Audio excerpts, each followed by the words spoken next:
যেমনি ভাবনা তেমনি কাজ, এরকম কিন্তু একটা বাংলা প্রবাদ আছে। কিন্তু আজকে কোনো ভাবনা ছাড়াই রান্না। আজকে কি রান্না করবো সেটা নিজেও ভাবতে পারছিলাম না।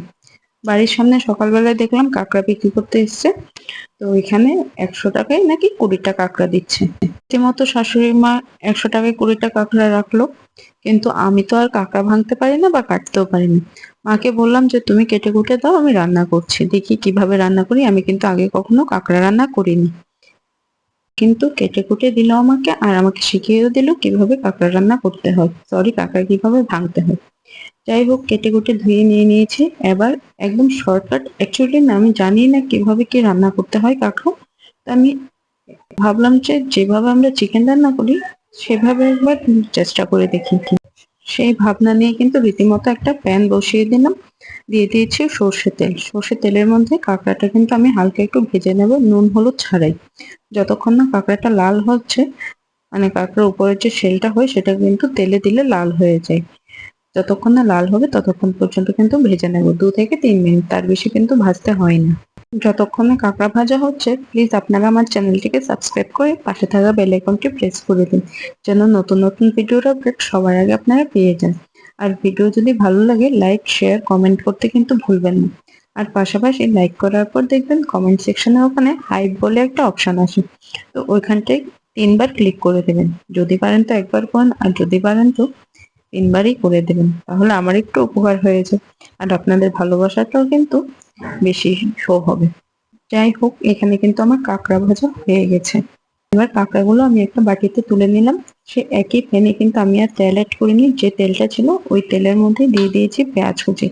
এখানে কিন্তু আমি খুব বেশি মশলা ব্যবহার করব না, বা খুব বেশি বাটাবুটি কাটাকুটি বা আগে থেকে প্রিপারেশন এরকম কিন্তু কিছুই নেই। কেন কি আমি আজকে প্রথমবারের মতো কাঁকড়া রান্না করছি। পেঁয়াজ কুচিটা একটু নাড়াচাড়া করে দিয়ে দিয়েছি রসুন কুচি। যতক্ষণ না পেঁয়াজ রসুনের কাঁচা গন্ধটা যাচ্ছে ততক্ষণ পর্যন্ত কিন্তু আমরা এটা রান্না করে নেব। আপনারা কিন্তু এখানে পেঁয়াজ কুচির পরিবর্তে পুরোটা পেঁয়াজ বাটা দিয়েও করতে পারেন।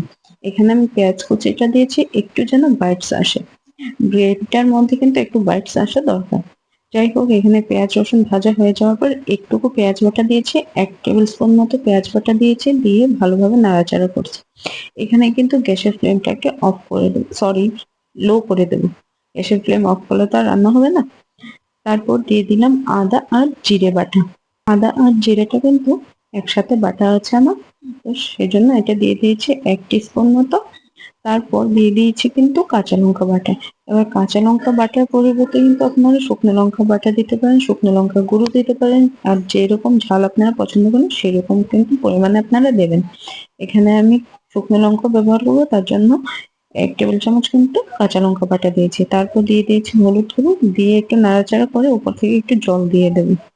যখনই কোনো ড্রাই মশলা দেবেন কড়াইতে বা প্যানে, তখন কিন্তু উপর থেকে একটু জল ছিটিয়ে দেবেন, যেন মশলাটা পুড়ে না যায়। এটা হলো একটা ছোট্ট টিপস। এই জিনিসটা কিন্তু ফলো করলে আপনার রান্না কিন্তু কখনো তেতো হবে না, মশলা জ্বলবে না। ঠিক আছে? এভাবে একটু ভালোভাবে মশলাটা নাড়াচাড়া করে নেব। তারপর দিয়ে দিচ্ছি এখানে শুকনো লঙ্কার গুঁড়ো। এখানে কিন্তু আমি কালারের জন্য কিছুটা শুকনো লঙ্কা গুঁড়ো দিয়েছি। এখানে আপনারা চাইলে কাশ্মীরি গুঁড়ো লঙ্কা ব্যবহার করতে পারেন। আমি কিন্তু এখানে ঝাল লঙ্কার গুঁড়োটাই নিয়েছি, কেন কি আমি ব্যাপারটা একটু স্পাইসি করতে চাইছি। দিয়ে দিয়েছি ধনে গুঁড়ো উপর থেকে, দিয়ে ভালোভাবে একটু নাড়াচাড়া করে আবারও অল্প একটু জল কিন্তু আমি দিয়ে দেবো, না হয় কিন্তু আমার মশলাটা পুড়ে যাবে। তো আপনারা কিন্তু উপর থেকে অল্প একটু জল দিয়ে দেবেন। জল কিন্তু খুব বেশি পরিমাণ না, 1 থেকে 2 চামচের মতো যেন জল হয় সেরকম ভাবে কিন্তু জল দিবেন। দিয়ে আবার ভালোভাবে নাড়াচাড়া করে মশলাটা কষিয়ে নেব, আর একটু যতক্ষণ না তেল ছাড়ছে ততক্ষণ কিন্তু আমরা ভেজে নেব। তারপর কিন্তু এটাতে আমরা দিয়ে দেব স্বাদ মতো লবণ। কেন কি আমরা কিন্তু কাঁকড়া ভাজার সময় কোনো লবণ ব্যবহার করিনি, তাই লবণের পরিমাণটা কিন্তু সেভাবে দিতে হবে। লবণ দিয়ে একটু নাড়াচাড়া করে দিয়ে দেবো ভেজে রাখা কাঁকড়ার টুকরোগুলো।